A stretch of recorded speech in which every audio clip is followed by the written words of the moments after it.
Kurumjari, Times of Manipur, Tom TV ki talking point, every single ham tara moksari. Ngasi ekune positive topic si maru ina khoi COVID warriors meyam na khoi han later na thongna ga loina na haji khoi meyam COVID laina na nari ba singasi thengna na hona riba. Amarom dana haji khoi COVID na nar ba mu sing le riba center sings le riba awara pa meyam singasi kamaina tawduna khoi menkhana hona ga de duga life su kan ba aduga hariba लाइचेट असी कोई कमाने थेंगना गदे के हाइबसि मतंगदा खनन गुदमक तोंगान तोन बा panels अनि अखोइ online दे लेरे ma'am सक तक जगे हान बदे लेरिबा सि अखोइ डॉक्टर धनी विलायसम सोशल साइंटिस्ट नि तामो तामो वा हम तराम बॉक्सरी अदुगा अतोपा पैनलिस्ट ना डॉक्टर शेष नबकांत शर्मा रिटायर ओएसडी जेनिम्स नि तामो सु तराम बॉक्सरी अय हान बदा तामो यामना खोइगी ngarang ugi beduni akhoi jenimsta doctor uthan han manipur gi ahan ba akhoi covid 19 patient bimi ningomam gi lang na hona bada achauba thodang ya khiba doctor adungana akhoi PPE matam kun sinarak para namra kanda akhoi watharakpa aduga dehydrate torakpa madu wathadna tu udana wandhara phawada akhoi mai layeng na ba hona khiba adu mayam singa si haji manga tharga chalaga mayam leiri doctor nurse police mayam aduga hojik su doctor kyam positive oirakpa police kyam positive oirakpa aduga nurse positive oirakpa mayam jawini adon hairiba warrior singa se sigidamakta akhoi kari tobo tai खुदिंगमक्ति फजन तौई अदुबो असोइबा अमखक्ता मयामना खोइ ताइनदबसु नत्ते खोइ society तौरिबा सिंगसे अदे doctor अमोइना तामो हौजिक्सी कमाइ mode लेय अदुगा मांगदा खोइ नान थोकिबदुनी नुपी मा खोइ delivery तौनबा hospital मांगा चतपदा खोइ डिलीवरी तौदना ngamgidana लेगिदबा याउरिदुनी दना अदे डॉक्टर अमोइना करि मोड लेय तामो नबकांदा दाबियो Thank you for having me. Actually, your wonderful channels give me opportunity to express my feeling. Thank you very much. Smain thamjage koi se gynecologist hoina sai ni kuntra mari manga aina nupasani yang kai da cesarean to giba doctor nupam cha ma ka ji doctor oidore ai punchi se koina angang pokiba pasina angang sina doctor oragadi practice to butu o haya du ai to pungam da na ngarang si operation tawre ke na bu ayam hospital ji thingi dana oi morom pang ari me na sara koi tore ai su I struggle panbadi kitang nungai medical college government ki college ama ani private hospital ama ani to buida hekta lo hide ya ke jani and ai ngarang de adu ai doctor community da yamna second ba I am a very soft spoken person ai mangna bhauda syang wara sina di praja mission na wari du su kyang waram ga de khan ma dai ko se dum nga in tum nungai te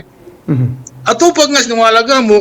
akoi human right ki litigation amna doctor longdu lupa lakun longni na mu komo haijel amada de si kok singauring de kok sing thugai re hai tai adana we are in dilemma masi punam makse covid lare bina sinba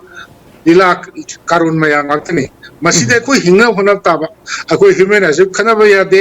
doctor su khana ba yade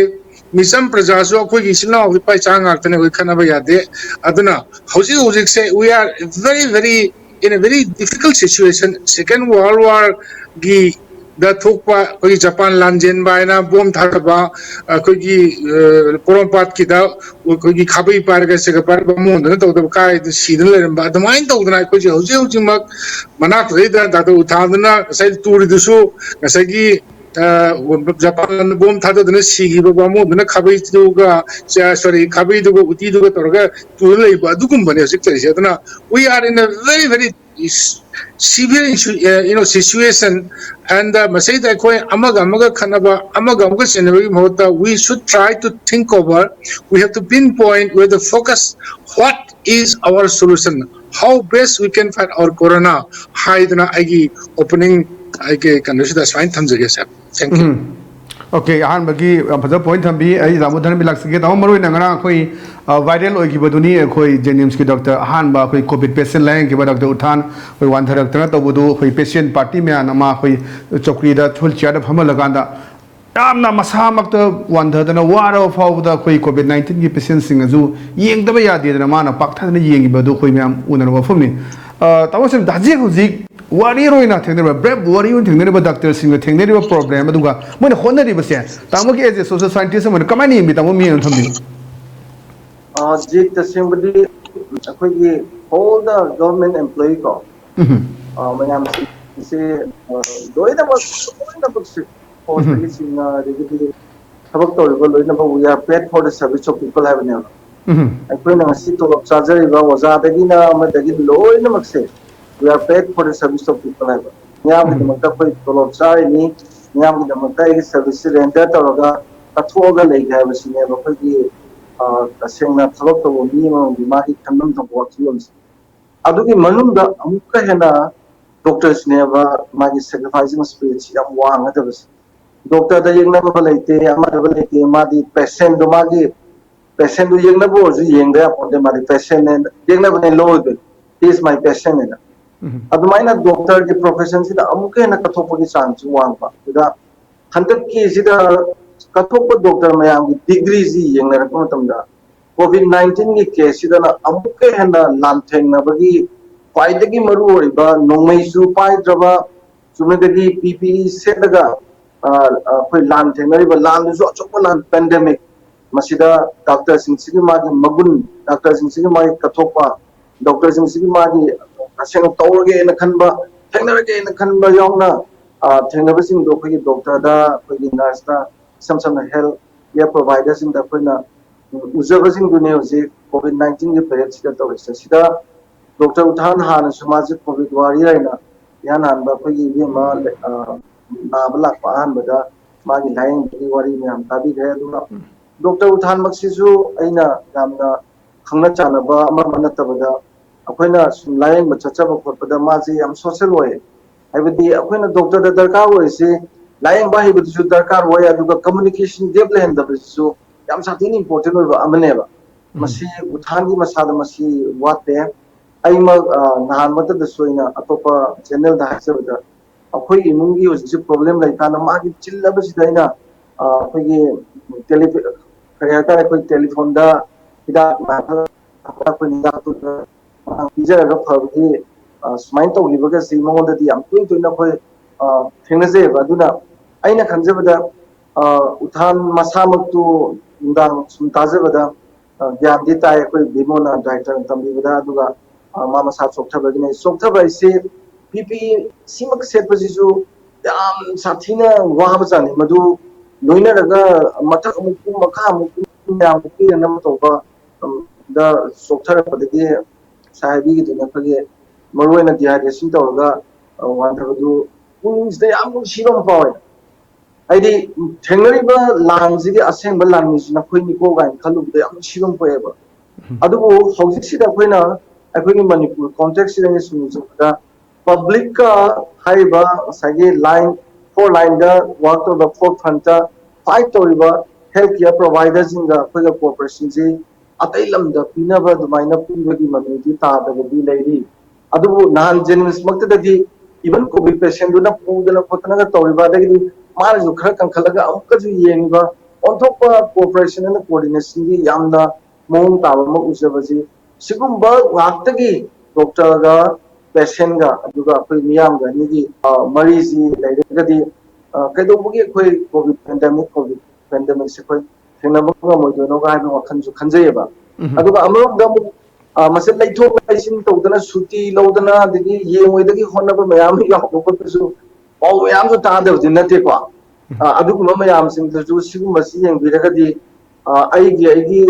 proper man in proper job हाइदना चाना मतमदा आइगी मतमदा situation दुना demand तोरपदा कथोक लोयना थबक तौबगी मागी willingness से will and skill दगी and will मरोय हाइ साइदने स्किल दु याम लेरसु विल दु लेत्रगदी प्रॉब्लम इतना चिको अदुगा मागी स्किल दु लेरबा विल सु लेरबा दु ओरगदी व्हाई नॉट इन थेंगर पसे खोगी होजे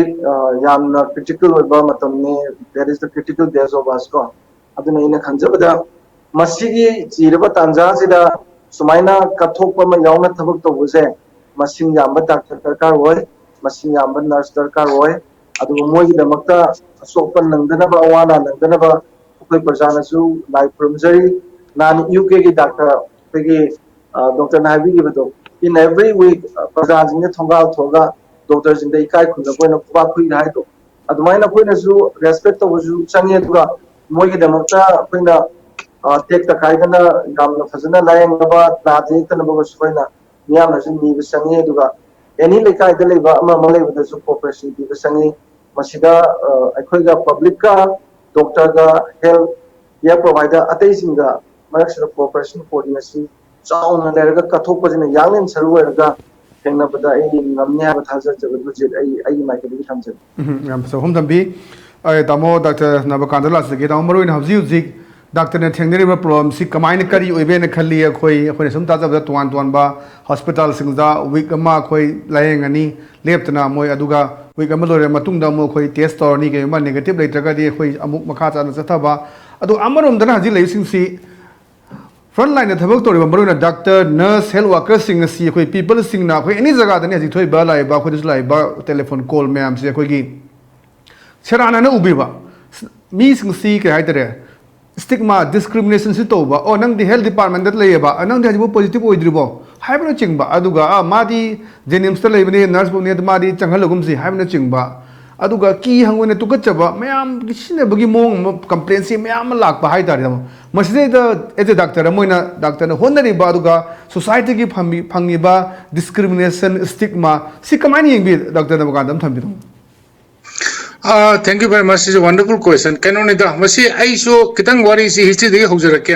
Aha, but the Konatan si Kora like Honorani, Adimatanga Melariana Miamsi, Adimatanga ICBS like I so aha, but the ICBS with the key na ICB positive Anga, Matin Mana Yurum was our Ikidami. There was around 20 years back or so. I see Hana Manipurda, Miro Binipi, the ICB positive oiba kaya sui kaya kamai to ya like Dr. Brasan Saab like the pioneer of ICBS ta I in article mo pongi Bombay ta madu pai the Google sing bukanda ICB among the pregnant women of Manipur na are the ICB muk chaitra ni thoitra hom do jenim jida miro minipi ICB positive oiba si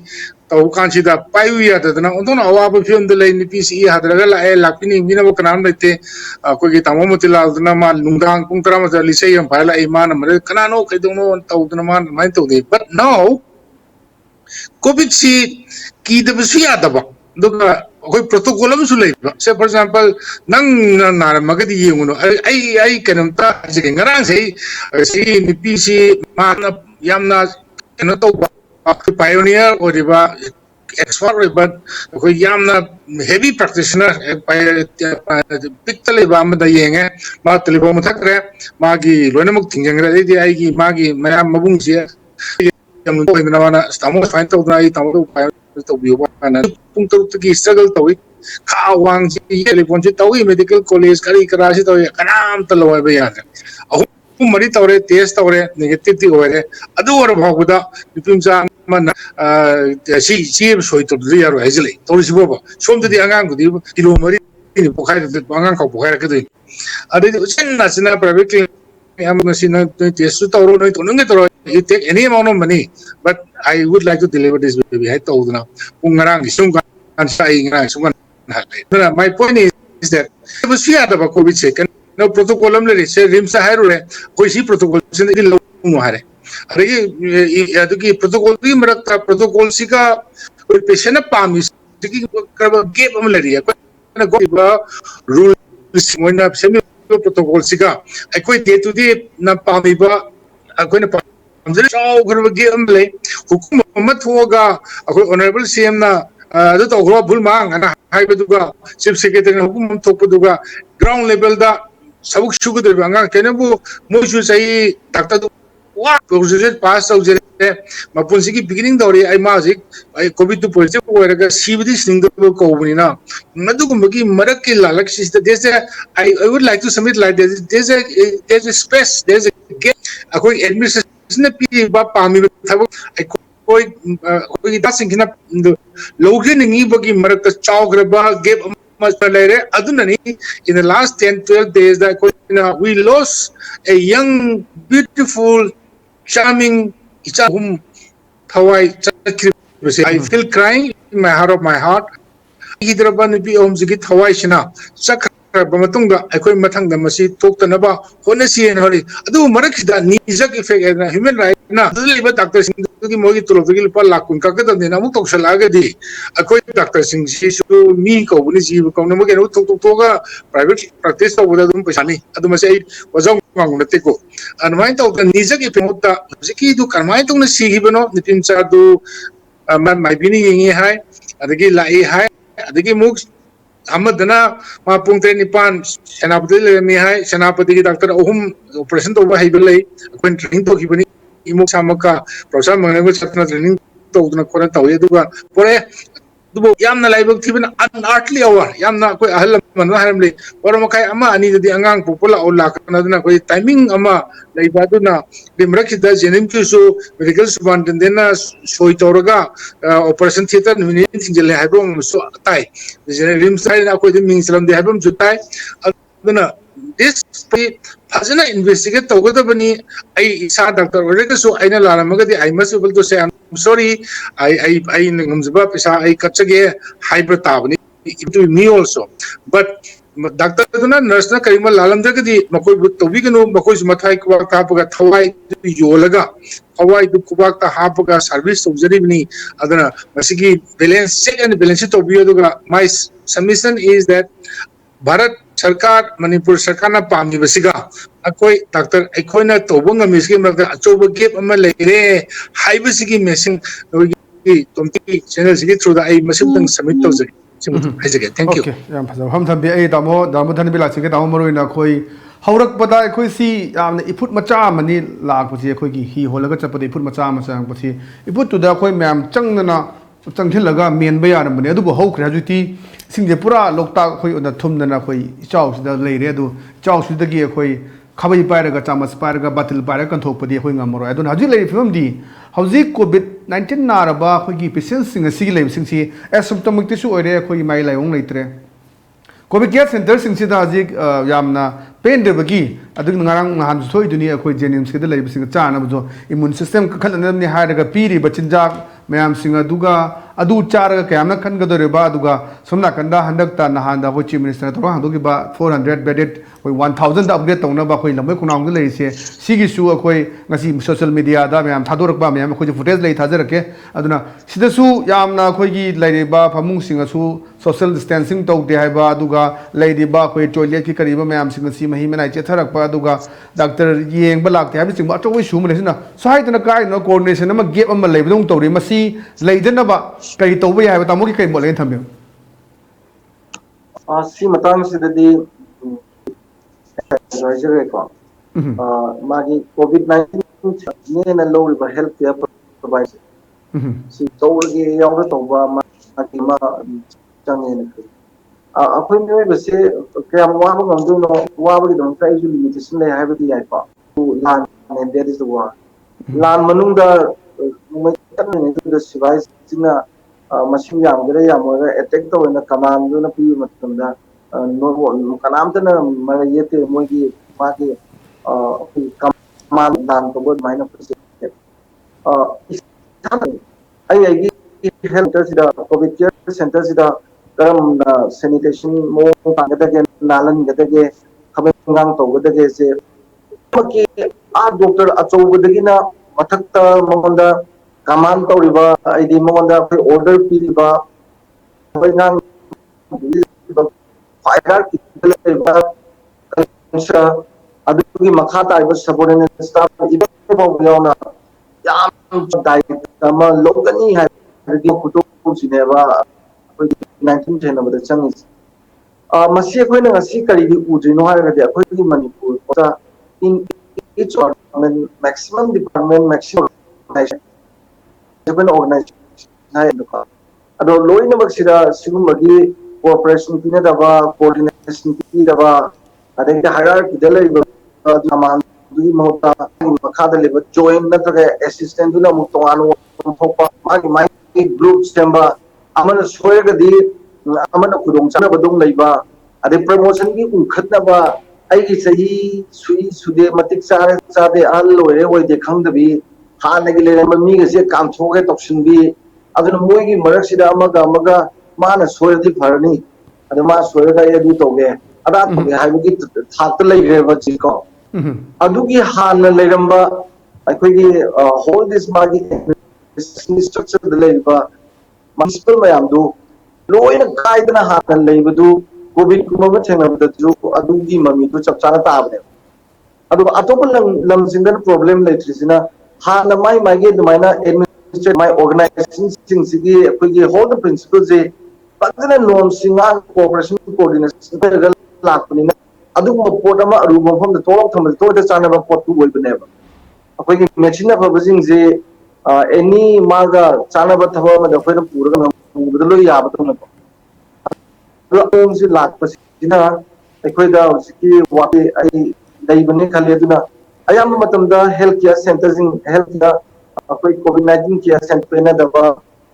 health care provider मोइन वारोबा अदगी patient सिगी थोई बे issue में हम जिंगसिदा खोइना अनी खतंग ने खोइदा मरु पेशेंट प्रोवाइडर में हम जिंगसिना मागी बेस्ट लेवल दा ngsahi अखोई उत्थान थाको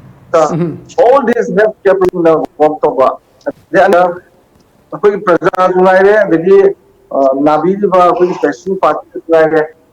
तबा अदगी मागी तम चाबा चादा कहीं कान से मदु कन थोड़ा को याई को अब अदुगुंबसिसु थोकपा यंजिन तौनबा अदुना जगदी समस्या तौदे यादरा आई हक्सांग सी चादे यादे सी तक यादे हाइबदुमसु अदुना मरमोदना नुसिनदब नुवाइनदब पोंदना अनिंग चाव अनिंग द तो गाना हाइबदु वाखबगी मोंदसु लेनदब अखोइदा यामना खांगबा अदगिदी अमगा अमगा एडजस्टमेंट तौबा अदु कम्युनिकेशन गैप लेतबा अदुगा नानबा लूबा कई कई तौबा पुनमसे लोइनबक तौबम तौबम याम जिंसे इन साइजबदनी अखोइ हाइबा दिस अखोइगी एनी एडमिनिस्ट्रेटिव ऑर्गेनाइजेशन दा डिपार्टमेंट सिंदा कोऑपरेशन कोऑर्डिनेशन जी आपा अदुगा टॉप हाइरार्की कमांड जे कोइना यूनिटी ऑफ कमांड दो लेरकांदा स्पार्ट ऑफ कंट्रोल कोइ तुमम बदबदो अच्छा मचा खाइदो माइ ग्रुप सेमनबा अदु ग्रुप अमगा मुखाइनबा चिंगाइनबा सोइरगदी फरक पगिदु नतबा सोइरगदी हेन फयेन खनबा अदुगी मोदुदा लेनगिबा अदगी प्रमोशन लाना पीबा डॉक्टर दो वगैरह इंजीनियर दो वगैरह एनी दा आई पिबम दो बाइगी खादले बिदु थांगतकिबदा आइना वाउदना ऑफिस ता फमगा फाइल अमो हांगदगे ऑफिस काइने कारगा तुमिने हनगिबा तुमिने कारपुगसिसु याम पोटेंशियल ओरबा यामने हेन मरु ओरबा मी मयाम जु थवाई सुपुज मयाम लेदना सी सुम चथरक पला को पोर मने जिदा दुना अदुगुंबदु सुम लेबदगी हंदोक लाकने हमनी दे कोविड-19 जी क्राइसिस से अपॉर्चुनिटी ओदा की तौन कंट्री सिंजिना तौरसे हालगी सोइबसिंग दु चुंथोंनरगा मशीन अचौबा परा अमा ओरगा तुंगी फ्यूचर दा याम हेन फदनबो होनबगी वाखलोंदा लाकसे अखोइसु तौन थोप्रैना खले अदुना आइना थमजनिंबदा तसेंगना थेंगनाजी हाइबगी विल दो मदुमा लेबिबा ताबनी अदुगा आइना लेजरिबा स्किल मयामदगी हेन बुथोबिबा ताबनी अदु कम्युनिकेशन गैप लेहनदबा ताबनी अदुगा सिगी माइकेसिदा सी मतांगदा जिरैना हाइनिंग लेबा सरकार की माइकेदगिसु माइ जुमदा अंगांग नबी ले अदा सिदा डॉक्टर की लवम तोप सेक्शन बम तोप सरकार न पिबम तोप में आमा पी जगदी मोइजु मसाला ये मोय हाइबगी वखलजु लाक्ति हाइबको मैम दी यूंगी बिनजु प्रेशर ले मने अदा केदो बगी डॉक्टर में आम सिंसी यामना रिस्क ले रबा डॉक्टर सुमाइना डायरेक्ट कोविड-19 बियो में आम सिंसी अनान बो होटल की कामोंदा लेहंदन पोतन मोय लाइंग इबम मतम जिबोती अतोपगा तिनदन मोय पोथा दन पोतन नुमा लेबगी पोत लागदी येंगे हर कुछ यायबा अखोई डॉक्टर सिंसे आई लाइंगे ने अदुबगी चाय सोइगी इमुंगी दी नुमाय तबले हारगदी प्रॉब्लम लेदना अदा सिगुमजी कोइदा मी की लीडर्स है who are the leaders are the he has to understand the problem of his subordinate group सायबा आइगी खातावा में आम जिंदुन तो प्रॉब्लम पे आम अंडरस्टैंड तौरगा मदुगी पॉलिसी प्रोग्राम सिललगा मदु थबवा फसना पाखो ए अखोइदसु नुवाइबा मागिसु नुवाइबा प्रजादसु नुवाइबा अदुमाइन तौबगी लालोंग स्ट्रेटजी लौबा अदुमाइन तौबगी चथबगी मोंगदी खरा वादना उरी अदो हा मरी हेन मंगा सुर कदोरबसिदा खोइना खंगिबा होगिबा पास एक्सपीरियंस में आम सिंसिदगी पालाओना तमबो याबदुगा सिदे हेक्ता लोइनमक सिनरगा याम फसना थेंगनबा याबा मतम सिना मदु उबदी खरे वाले अदुगा अमरमदना ngalingida jinasu sai takpigre ekhoi gida lakhri mapandagi imported oiba pot ngakani hamna misiko imported oibasin taramdagi kharabu fari imported oibasin dagi sandoraga mu ekhoi kanadagi aina lori noise tracing tawraga mu check tawna local transmission gi pot lakhre ko adu travel history yaudaba kanadino lori khangdaba marang nahan patient yawba hulai jineba si to some extent masi akhoi mayam na haina community transmission possibility nagla ineba adunadi live stage live nateba adi hena lusalapagi mo lakpasdadi tobom mayam singsi adu live thidana sarkar gidi kari khangdi khangdre magi no confidence motion gi mayam khoi lujo dom no program thadara ga leram basu yai ko aduga somdadi sai ba maina ngi sari ba wari su kuneba aduga masa utara kun fopa yamna lebi pe amatta ga pokcha phagata semba angang de mapadi tumbe yadre as ai mon de lora ba gi sa de lora ba de nupi de lora ba de laing ba haigat pa de mi ju yeng ba yadaba pusan ba yadaba moina kamai to siga na kamai to ngai to bojida yamna psychic problem ju leita ba din nate aduna doctor le na yam to hai ba covid ki rak su pc aduga mage maruna psychologically labor trauma the sigum masi thana basu awareness bi ga ju chuma eba aduna hayeng covid na ba farka da pakhang masa adagi di kha nung ni masa ni khara serious thinking me am je loina problem ni dna ngong ga satpagi portal meram di yam wang na yam wa na yam lu na sa thana bagi ga kai khana gi trebo si ko akoina mi section de ha do si police ka lai check na ma pa thok chena asigo me am thamjaraga hangiri basida ina thamjani si han ne sa apri asoi butna ngasi problem ji thena wa mo si nam section the panti doctor du mai le na health care provider sing na ai the front line de video me amazu athok ga lona thok to mina ga baina lam theng si khadana saru ya se se ma ke ji thamjage okay yam phajo hum thambi ai tamona bakanda la se ga tamu maru in hazik to the town hai batare every family da hazik handari basi nungai bagi aduga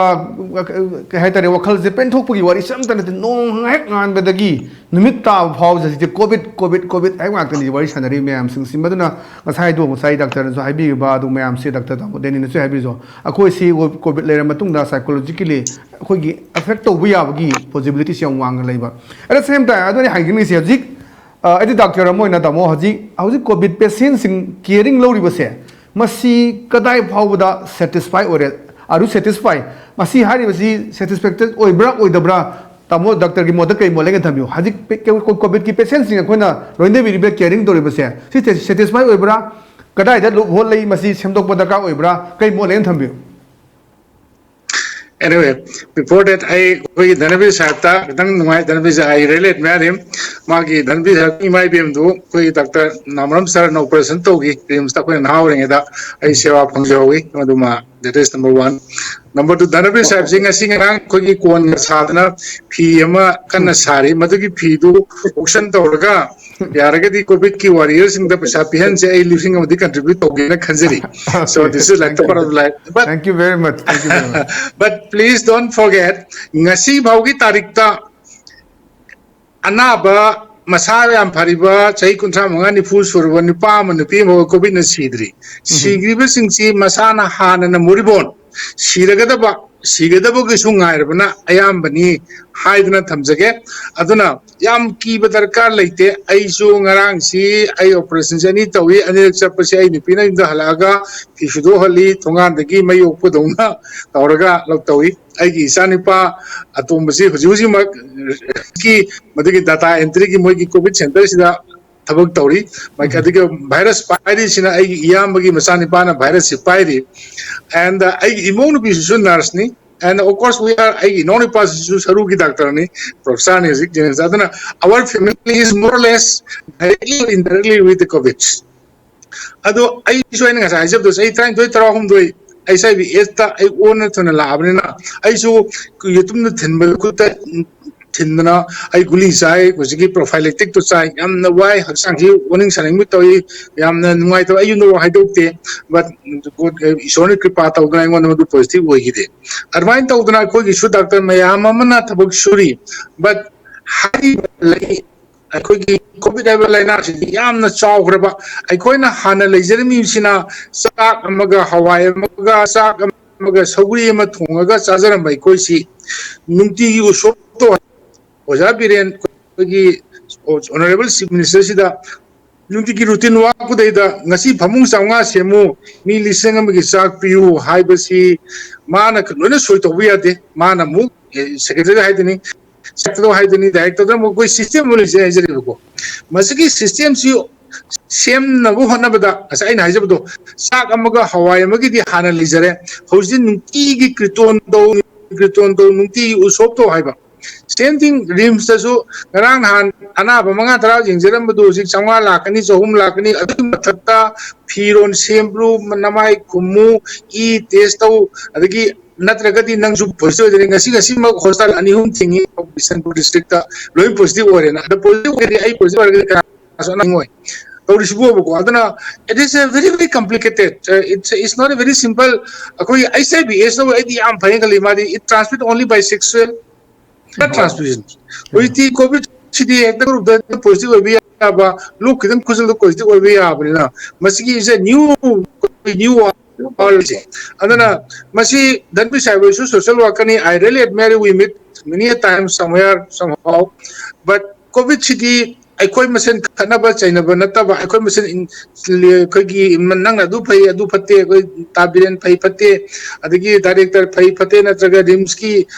खगी शांतसिना तौरसि मथोंग चादे हाबिबगी महुत्ता मखोइदा करी मतेंग पांगनसिगे दुगन अखोई जो यंगबियु हजिबुदी खरा भरि हलकदा bank की ATM खरा लनना लेपो उरमे that is very good sign अदगी ngasi sei nimitrang ne mang da support toriba covid care gi loib kampus del leibine bi mundu ka chamin thamana ga idak thamin no bu covid ki anab sidi khoi ni sikko to na deba ma di very painless it is unseen enemy you know unavailable koi thaina ki sridibi ga kari kapur ke gi Mr. India na su kokte lukom de thak tharak adu mane walwa ki di Japan European pai du wi hoji di Japan natte koi aeroplane su ude bomb su ude du ga sibdi adaga nabdi pada aduga masi damakta we need a lot of resources adu ekona some bada it is not rocket science I repeat again it's rocket science marks upiu na leviu rule follow to views to be high masi yamna it's not a rocket science kasagi so tabang nate wa central service prakha thaw hai nate adagi keno to hai nate masi hum ju imbira ba aduga nimi kun koina masi bu ekta nimi kun pani ekta thinga thamaga karen to leibada mais mutun manje gida por amane somehow rather akoi gi government so ngamde prashasan su gyan to yauri akoi mrakta ma thong cha de mayim de phagale pu be yauri tawri sibo ba de ki chen grega agregi general bharga namaga pur yauri hajra marak chidna ko uthan do kyam nusigre man tawrido is a level guy I know him I was OSD at some point of time my young doctor in like casual ma dum pung kumari dum leini ana ba mama right practice so many doctor khara man di ma bu magi negative prakan to social media daga so am pagi jo na kring gothana ba to to binu ma do yam was mani huji mak jenims ta rims ta private hospital jing da kasing da thawal da morang da maklak tak nikna thabuk tawjari ba isa ina doctor maya amalei isa sama maya amalei ako maya punna thingnamina si ana ai swaina thamjage yam phaso hum tham ai marak sida ten brem lose ge break matung da khoi covid ki oi ba tongan ma hospital ma da ka ori bra na dagna hajiki lenga asin da chale ba si on the right track ta chale bra hai ba si punna khamne ta da lose ge ai aten brem lose ge break ki matung da mu hanjara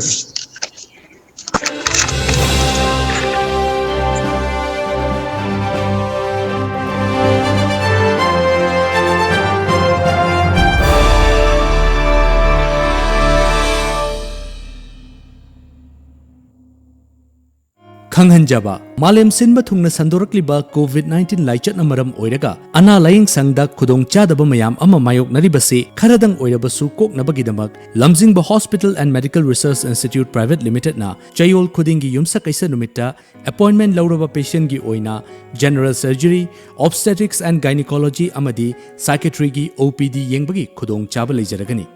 appointment लौदबसिंगी ओइनदी खुदोंग चाबा सि लेजरोय मांगजौनन appointment लौबिनबगिदमक 8258967890 दा contact तौबिरौ खंगंजरिबा doctor R K. Kumarjit medical superintendent Lamjingba hospital and medical research institute private limited RIMS south gate near Kombirei कैथेल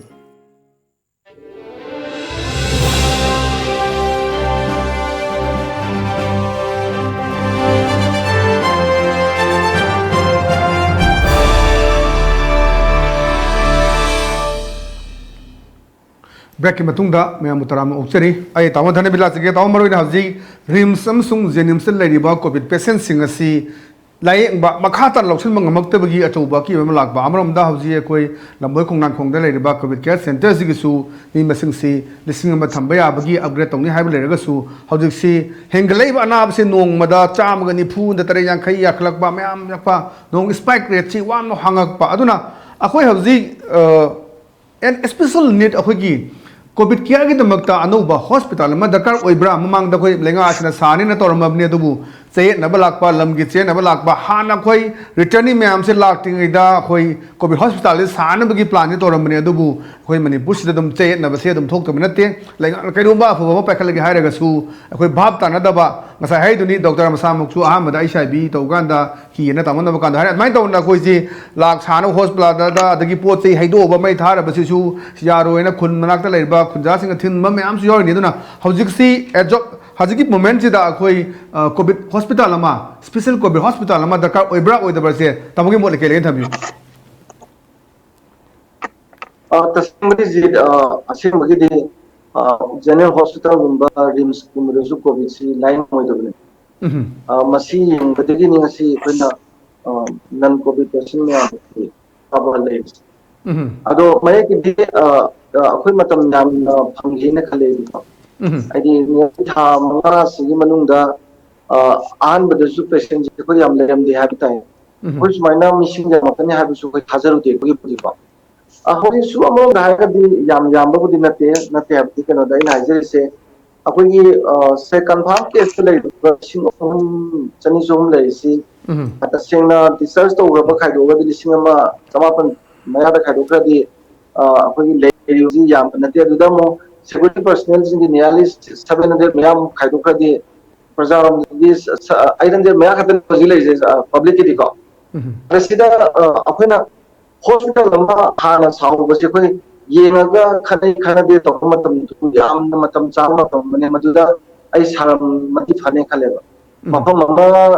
tuna jaga to pada thal mu warsu yarana pangana sarkar ki mari sarkar power the police with them labor police the powers with force me there is legitimate to ai ya apa waktu itu to dia pun to dia punya labor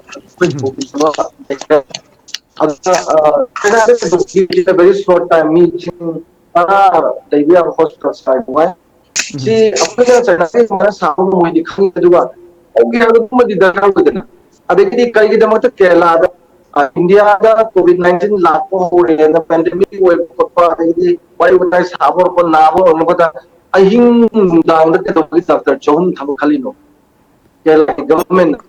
हाइबदी हमजनी से सही नहीं Covid मनुंग कोई खाना चाहिए दरकार होते वो मनुंग यदि मरी भी ना से ना मरी एक ठन के बकोई से सांग का डिस्कशन से मैं ये इस तरह सब ने लाइव हॉस्पिटल कॉन्टेक्स्ट यदि सिंगापुर 19 हॉस्पिटल में याम है ना मरु बड़े में भी सही लगेगा ना वो भागी तो उन्नति बजट को अदुना सिदा लंबे को नाम कोंगी लेरिबा देगी से आपकी इना कोई लेरिबा दे जिन लेरिबा सिदा को जिन प्रॉब्लम रही सिनी अदुना कोविड कुयंगा नन कोविड कुयंगा कोविड इस सिवदी मसिंग से चामा तो दे नन कोविड की नाम या गल को दुखारे तो ये तो नंगु द कोदो रिवर्स क्लास होले उपाय लेते का सु कमार सा खरीदा खर फार्मा दा माइबना खर येंगा ते चा तो डिजीज दum या मे को अदुला आई खंजबदरी तसेंना सरकार की माइदगी को 19 तवान द हॉस्पिटल चोबम अमसों मांगना है लाइबा मपादगी लाइबा अखोई होइनांग उरगा लाखिबसिंदा नर्स ओरबादगी हेल्थ केयर प्रोवाइडर मयाम अमा एक्सपीरियंस यामसु यावगिदना अदो मसी मयामसिंगसे थबकसिं लौसिंदना थोइना मसिदा मसिगि मगत तोंगानबा यामों ताबो हॉस्पिटल मा अखोई लेइबदुदी इन कोर्स ऑफ टाइम मागे long term short term plan दि लेरनी शॉर्ट टर्म दना सीसी तौरगा पेशेंट हमसि लेहनबा होजिल लंबु खुनांग खोगिदु हाइनरिसि हरे एं खलोन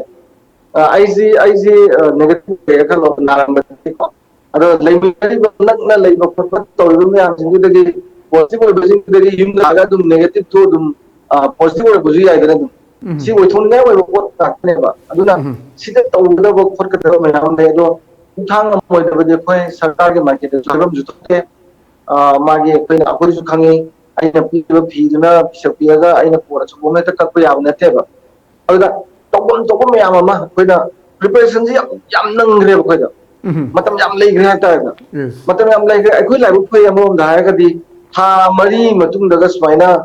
कम्युनिटी ट्रांसमिशन की मो मानबगी पोट लांगदसि अमरोम दायगदि मतम जी याम लेहोबजिद प्रिपरेशन जी याम तोबो याबसिंग तो खोयदा तोगिदबदुगी खोयदा नुवाइतबा तोबम थोकबा मसी कंसर्न मागी ऑफिशियल मयाम अदुगा माई कंसर्न केनो सिंसिना तोबिगदबदु सुम तोरक्तबदुगी मोंगदु उरकपगी इंडिकेशन नन कोविड पेशेंट जिंगनागा इन चनमंगमदना सीबा खोटपा अदगिदि अखोगी कैजुअलिटी थिंगजलैबा अदगिदि हॉस्पिटल मनुंगा तोगान तोगान बा डिपार्टमेंट सिंग थिंगजलैबा खोलिबा सिंगसे लोइनमक से अफबदि नतबा ngasi maki powder bisempu gi nurse doctor so bisempu district ke covid health care ge do positive oi raha hai ada lei ri basing sida koida iwat pat pa kari gi no idna wang chaungna hangba ya bu mayam tholopani na yamna tasing na masi yam tanan na mix up tawdana fazana fight to ya ba masi gi damakta khang herba mayam ma health care providers ka thokpa tawrage ha bu mayam ma si pullaga dumaina yamna masak naiba hospital ma lain ba dawka hoy adu in terms of magi short term period sida di yam schedule oina lebam tawam khara lablab tawaga mong ta na phamu kholaga tawaga dum sembi ba aduga long term di yam mong ta na sagat ki mong to yusi ai bam di covid 19 ji ai sahi phanam kumna associate to gi ai HIV positive mas ai HIV ko associate to ris atai laina jing jo dum associate to ris ne ichibi the pandemic gi laina loina bos issue lai den even plague to ji Mongolia da laisina admaina laibani ina khanjabada matam sang long term long vision ji engiraga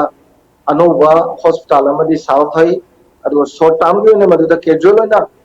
yam laibe aba khotpa phasa na mong yam ta na pona nam da khotna building ga do to bana ta da for time being management gi da mata kha to gi sum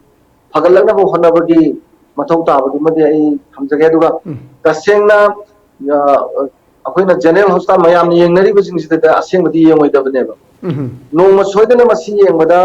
doctor जिंगसिदा सोइदना positive ओइकनी मोय मयामसि मथं मथं लौनरगा अतोप नन कोविड पेशेंट लाए मोय गाइसे खंगदना लेबा मन हारदगी को अदुले दनोसि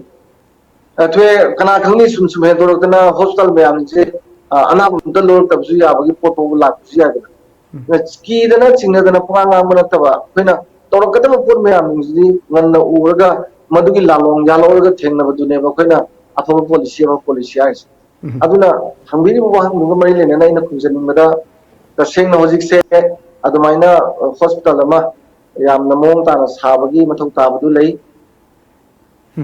Hamdabi, thank you very much. yam phai adu akoina ai adi thoi tamana ba kan la sake tamu thank you tamu yam phajaba ha ji se khoi special covid ki damakta adum hospital am di da ka oiresini mati matam kayam kuina chaksigada ga khangmo na mati che ahan bani hoi thokna ribasi every country da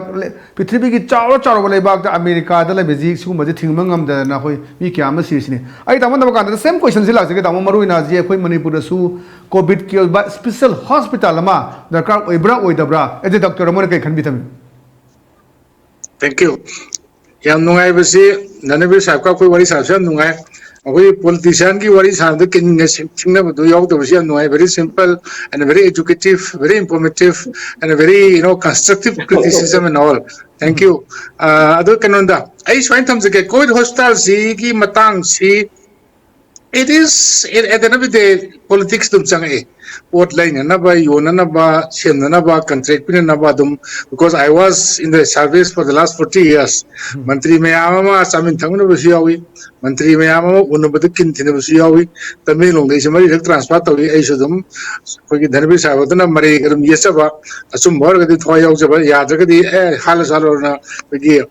singmi natat pa hai tare asagi amadu panin de kana it is not good. So but in our profession there are two things. One is cold case, one is hot case. Another one, hot case, Haibama, at the Tahut Sigidoriba. Cold case, Haibama. Say hot case, as for example, in our obstetrics, Nipima Angang Unaraba Matunda E Hadaraba. Maday the Nipishina on the Piggy the Rumatam Zipung Anikutane only 2 hours. If I don't attain within these 2 hours, she will die. Cold case habamlet. TB naba, hypertension naba, diabetes naba. I Yanusi heba, koi Dr. Lucan Dr. Ramagi Puri ki warile, Puri si amna Yam Live, but Yamsuluba, Yamsulaiva, the Moidi Marsility. Even a Saru Marsility. Saru si TSO Kasuka de Tamo, I ain't all right. Adang segi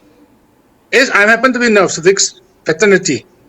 Angang na ba ni people either kasagi ojik nurse pim sa ngrang nan long tang ai doctor du so are mon pam cha do sahi mari manga service to jana monda nu ai da lai ka si da pim lai usu ga hoi tha su su re the kai COVID test to is the COVID test on na bugi damakta masi government ni ko ai jere se dharmi sa ta hajiban natte government must be able to hukum bangko the topa nundawanang kuni shoy to busina tak. Say for example Sugnuda principal secretary intra ka director of Sugnuda Pungnipan Tabakanda ay miro min pimla ay ang yenge kamay to let them see the real time the talk cheva. Secretary ki natraga ano mukundagi hukum to puto natabada Pungnipan da Sugnuda miro min pima puraga ang dung sala yengan seva because I have worked enough. I traveled to Parbung, Tanglon, Henglep. I have seen all the primary health center of Manipur. And my talk like cold case, I basica, hot case, I basica, a two with the cardiac heart failure. Injury to a tongue, yanare. That's a guy, bullet injury. I see the quick with the guy, very clear cut instruction be with up. Asagi, so I met Oraga, Tadroko to the Madumati, where I should survive when I were me, any poor me, Sakaki, Sing Charles or Pomini, Adubo, Yamna Numaitaba, Simati, Masima, I Sima Tamzage. Okay. Aduka, so, yeah, Sweden, Korea, the Hojiksi Moy, Taude about it, look down to it. Hotel represent Pami, plastic, President Kali, Saxani, Tumni, Angang like Angang Sulkani, even Italy, which I spent 1 year there. I can Wahandagi from the Lapakachi, Milan Laka, I have no to Serco, high look at the work on my third, but now they are controlling. Like when Mississippi control to some lockdown, some number Tamagadi, I was in Sarahani, Yopala Lani. I go in a Preza Sudarkar, Lay, Giantaba. Government should darkarly Gyantaba, health service provider Kusutaba Gyanta. Akuji 3-prong approach. Praja, Sarkar, health service provider. Akoi punna Changminarga, COVID pu Maitiba Ngangani, Natana Sia, Pantoka Topa, social economy option, Panchay the Saiba, Natra Akoi Dr. Goiso, Paiga Patega, and Marianaba, Aduka Manipur Health Karikarivanangi, Manipuki, Himan Ratana, Rupal Lakun Kumpuna, Dr. Noel Takulani Haragati, Dr. Simu Yankana to Missimati, it hurt me because Massimati, Topino, Reprotul Akanda. Lalambal Regati, more punishment you, Zel Tangera, Kalapani Tangera, Aduka punishment do Mamanga, who are the culprit, might be Yangamdabra, Karigino, Hybatum Tangi, Swana Tamzaka, and Okay, thank you very much for another 5 or 10 minutes. Thank you. अजिक होने हंगीबसी हंगजरीबसी नन COVID hospital अखोई sorry COVID specific hospital अमा दरकार ओइब्रा ओइदब्रा जो तमो अदाय खितंग तमोगी मोल खितंग थंबियो Yeah, but anyway, COVID city ngasagi sum thambadi aigi motadi as a public, I also train in public health. Yam kana darkar leite politically monitor madi ai mukhui adu gyan taba taba ngasagi nipan ai manaba kano ghati ki mai masa nipa do mayum da dunga na mai ka de da gitar ga khongja tv ga yengana pa dunga so masi da ai saksi pusalo ga changbe hai adu the self quarantine si ai di gyan targa di hai but subject to the educated standard of the client or the acceptor hai tare ako ana de hai the client to na magi standard kya wange even delhi jadi mo ji tham ganama khudo mida bp camera pulse camera yembe am pire la ho gadi anytime gari thara ge hai to nan senapati di gari thagi de but again I repeat again masi punamak se bharat sarkar na pb leba manipur government ne praja ne health provider ne to ka covid hospital si gi ribon kakpagi amna dhamdham da tawgi ti pare adu ga nipi na kape ai sa tha hum da ngai mai su leite hai su hai ngamdra ga di pangsa sanga bi di ai di kitang ai gi mot di it is not fair in thamjang ai darkar si am kaina leite adu ga asa su kya ta adu hai na sagi loimuk chamin ro loi na ro hai bi na te ko adu ga covid ki hospital dam ka ngamaga de ke sukai de if you have enough resources fine running water thambiba doctor kumari thambiba kamaga thambiba television thambiba wari watai saba good food I'm more than happy but we don't have the resources my dear resources di hoi taman tapi je leite abi adubu to ge ni haladi to bungam banga tani ni akhoi tungzoi da khundugi khungi me amna saraga tungana chingin apom daga semba yamna luxurious oibsina taba aduni haju lagada di tamogi motabdi hai adugi panelist amana sabagi apamba tamo dharmi ki thami aduga tamona di khoi leite abi bodo thami okay own opinion ngakte ni kasu kai de anyway mai makha dara kano da lagsage tamo da khoi tamo dhan bi lagsage hawjiksi tamo ai khoi the government is going to the right track hai di hajit le riba lenga si covid-19 si fight tongna ba face tongna ba hona ba da on the right track the chalibra chatra chini tamo what is your answer tamo gi pokhum ge le thami sigi ta sengbadi akhoi gi lengak si covid-19 ji thengna ba gi right track ta chalibra chatra ba gi wang sidadi thengna bane dinai thengari ba थेंगनबसिदा intentionally मसी थेंगनबसिदा कोइना neglect तोरगे अदो मसी की जदु नत्रे दा नत्रे दि नतब आइना थमजनेदी थेंगनबसिदा मिसमैनेजमेंट मयाम लेबा अखोई की कराइनी अखोई की याम इनकन्वीनियंस होइबा अदे प्रोग्रेसी लई हाइबा यादबा अदुगुम मचा याम सोइबदु अदुगुम लेइबदुगी पोर्टने दुगा हौजिक लेइबसिदा तसेंगना कोइना थवोइना चुमना थेनर मदे कोइ असागी इंपोर्टेड केस लेरिंगै मतम द कोइ लोइ लोसिन या पोड मने अदु लेइतबसे सी एम चाव इंडिकेशन मने सेगुदमोइना आरएटी एजेंट टेस्ट तबसि प्रजा जिंग मरत के जु nganगरि को से सिगी टेस्ट सी मुंबई दा 60% नेगेटिव ओइ थोलो पॉजिटिव ओइ मि दिल्ली दे 11% अदो मोइ जे टेस्ट तो लोरे कोइ से नेगेटिव ओइ बने हारगा मोइ संदोइ मिदना अखोइ जु आरएटी जी एंटीजन टेस्टिंग जी हम चौरिदना अदना किसा खंगै जे आरटीपीसीआर तौजी गाना हारि महिक तुगी मरुम बंतंग लेबो खंबा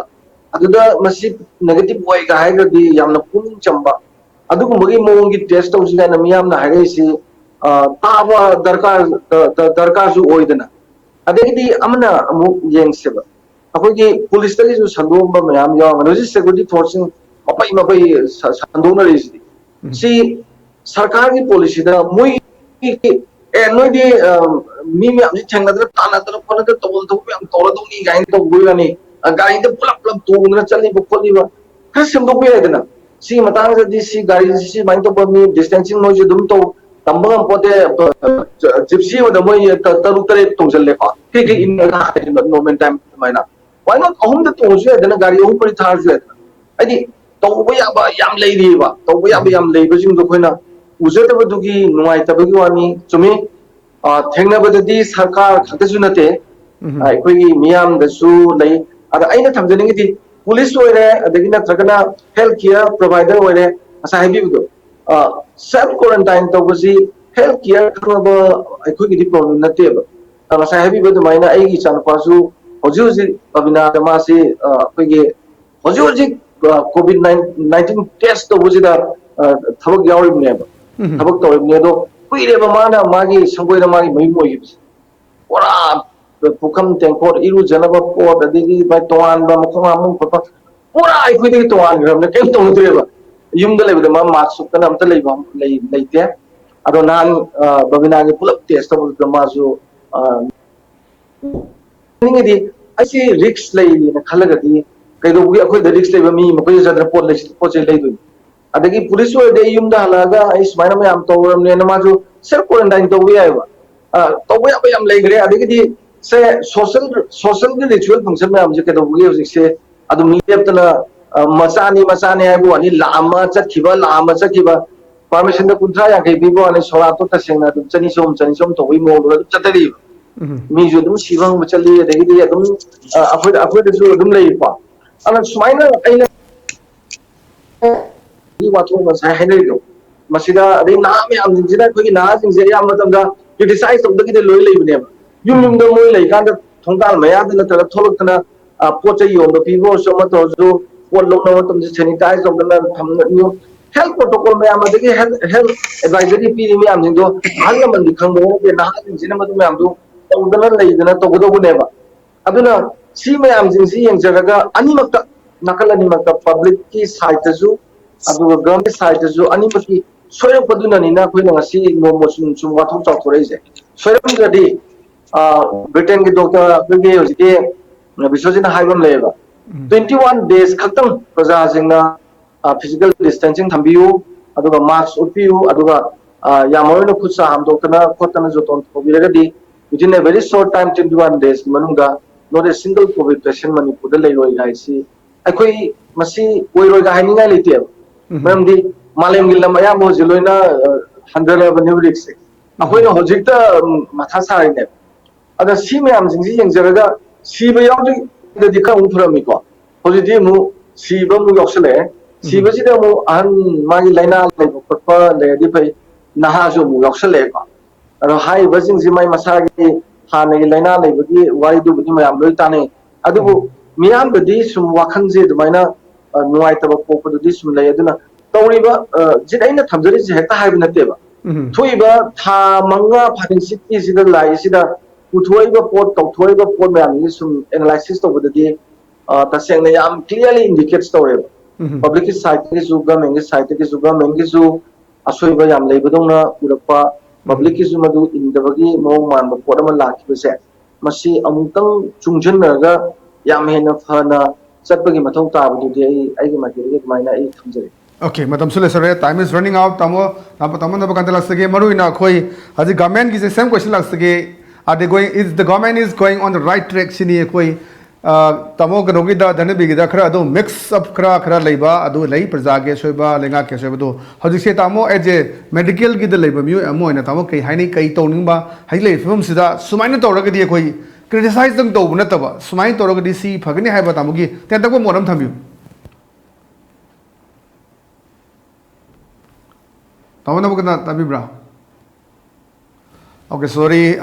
viewers, in the pigany, a technical problem. Have a koi net chi, internet chi, Pangragadi, a good sucker waba, duna spitchi yang, and a quick sport, sound, video, same thing. Pamune do Bumasi, live active, have a tie, Loram Data, Tamana Kanta, koi line the Miss Togre. Thank you very much, Tamo, all the two panelists, Tamo Danabil Isam, Maduga, Tamana Bakanta, see who times of Manipu, Tom TV, talking point, Saru Yaviduna, Adumba, Hauzil, Basing the command of Udaba, Isai Sagi Mor Tabiba, Aduga, Lenga Su Adumba, Signal of people with them. Tagat Pungduk Cheri. Masigadi, times of Manipur Tom Tibiki talking point Matanga solution jere, being Tabiru Sing Bomuka Kuram Javalana, Kanan Batanjeri.